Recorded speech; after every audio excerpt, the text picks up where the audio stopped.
Hello everyone, it's Theme Park Avenue. I'm Eric. Today I'm going to be doing my top 10 Cedar Fair roller coasters. I got this idea from the Thickest Chicken. Thank you for that idea. Now, before we begin, keep in mind I have not been on all Cedar Fair coasters. The only RMC I've been on is Steel Vengeance. This will only be of rides I've been on. Anyway, let's start. Number 10 is Behemoth at Canada's Wonderland. One of my favorite B&M hypercoasters for its fantastic first drop, excellent airtime, great intensity, and overall thrilling ride experience. This is one of the biggest coasters at Canada's Wonderland, and I think it is considered a good roller coaster. I feel that the first drop, it's one of my favorites on any roller coaster. Few would agree with me on that, but I definitely really enjoy this ride and think it deserves a spot in this top 10. It is definitely one of the best roller coasters in Canada, and certainly a standout for Cedar Fair as a whole. Alright, moving on to number 9 is going to be controversial. Intimidator 305, a favorite of many. I'm very sorry, but while the intensity is very good, the airtime is not, and therefore, I don't think this ride deserves a spot any higher. It is my top 20, but it's my least favorite of the Gigas besides Orion, because now Orion exists and it's not as good. This ride does have very good elements at times. The first drop and bank turn are strong, but I just don't really have a whole lot of enjoyment on this ride. Also, before continuing, I'd like to help you realize that the reason there's an Amusement Insider logo is because he allows me to use his footage. I thank him for that. You should check him out. Anyway, number 8 is Diamondback. Diamondback at Kings Island is by far my favorite B&M hypercoaster, an all-around really great ride. It has the best airtime in my mind, really intense layout, the water splash at the end is fun.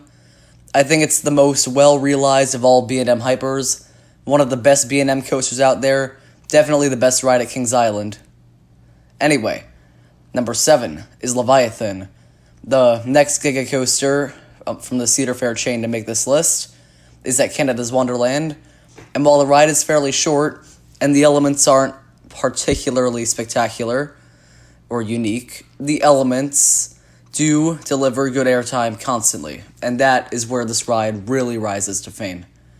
It is a large ride, and unlike Orion, I feel like they embrace that more, giving bigger elements that allow for more floater, not as much ejector, but some good intense moments, plenty of good turns, and I've always enjoyed this ride. When I went the first time to Canada's Wonderland, I rode it like 7 times.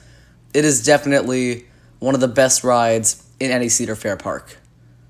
Now this one I don't have a whole lot to talk about, but number 6 is Top Thrill Dragster. The launch, especially in the front row, is the greatest thing ever, but it's a short ride, so there aren't as many elements. If there's one ride I would wait in line for at Cedar Point, this would probably be way up there. But as it stands, it takes the 6th spot. Barely edging it out at number 5 is Maverick at Cedar Point. Both of the launch coasters are good, but I thought for overall layout and theming, I would give Maverick the edge. Maverick is an intense ride that really does throw you around. Things sort of like a mini Intimidator 305. The launch out of the tunnel is my favorite part, of course. Many of you would agree with that. And the only complaint I have is that sometimes the restraints can really hurt. Sometimes they don't, but sometimes they do. I definitely think that this ride is one of Cedar Point's best, and given that Cedar Point has like the best coasters in the world, and this is only my 3rd favorite from them, that will probably shock some people. But this is definitely a ride that deserves a top 5 spot. Number 4, some would agree with this, some wouldn't. Ghost Rider at Knott's Berry Farm is my favorite wooden coaster. It is an adrenaline rush, beyond anything besides one more coaster I'll get to. The airtime is fantastic, the intensity is really good, the pacing is phenomenal, especially given that they had to work with a layout that already existed. GCI and CCI sort of work together on this one. I don't really know who you'd say it's manufactured by. Most would say CCI. But this is the best ride at Knott's Berry Farm by far, I didn't get many rides on it, and the only real thing I kind of wish there was to make it better is that it can be kind of rough and bumpy, though there are plenty of rides where being rough and bumpy can help it feel more intense. Though if it could be equally intense but smoother, this would probably be even higher on the list. As it stands, it's one of my favorite coasters, and if Knott's Berry Farm's open, I don't know. I definitely encourage you to go to this ride first, because it is definitely one ride that deserves a whole lot more respect than it gets. Alright, top 3. 2 of these are at Cedar Point, and one of them will lead you to the dislike button. And that's this one. Millennium Force takes the 3rd place spot. The station music alone would earn this a top 3 spot for me, honestly. I made a music video with it, actually. Got a copyright claim, but because my videos aren't monetized, I got away with it. Now, the first drop on Millennium Force is excellent. Most people think it's forceless, with little good airtime, but I always get thrown out of my seat at least 3 times, normally 4. I found many intense moments. Night rides are really fun, and it's just an all-around really well-done layout. Most people think it's just a good coaster that's unfortunately outdated, and I have to disagree because there are tons of old roller coasters that I feel seem like they could have been made today. Millennium Force is a ride that easily is one of my favorites at Cedar Point, and definitely I would consider underrated despite many new motions that, it is one of the most overrated. But that's just my opinion. Coming in at number 2 is going to be Fury 325 at Carowinds. This was my favorite roller coaster for about 4 years. It is tall, fast, excellent layout, unique elements, airtime, intensity, long ride, perfectly smooth. This is pretty much a perfect roller coaster. The layouts sometimes stay low to the ground, like Intimidator 305, has weird elements like the treble clef, and there's also some really large, great airtime hills like on Leviathan. This is a fantastic roller coaster in every meaning of the word, and definitely the best ride at Cedar Fair. Until they made one other roller coaster.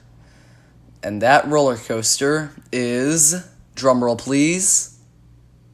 No drumroll? Okay.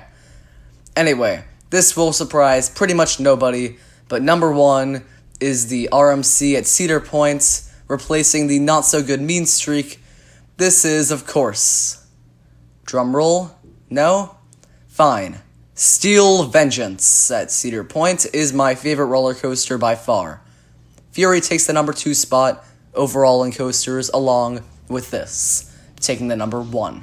Because everything about it. The Outer Bank turn is some of the best airtime you'll ever get. The first drop is great. The pacing is fantastic. So many floater and ejector moments on this ride. The brake run is surprisingly helpful with the pacing. The inversions give you great hang time. The elements are unique. The layout is somewhat compact, but also surprisingly really good. Pretty much everything about this ride is perfect. Right down to the fact that it has fanny packs in the front of every car. Only now it doesn't for coronavirus, so you can't store your phone. You have to pay for an $8 locker. One of my least favorite things about the ride by far. If I had to complain, the restraints could be better, but what good is it complaining? This is a great ride. Thanks for watching, hope you enjoyed this video. Keep in mind, Cedar Fair is my favorite chain of amusement parks, and all their roller coasters are great pretty much. Like the video if you enjoyed, subscribe for more content, comment your favorite Cedar Fair coasters. Thank you to the Thickest Chicken.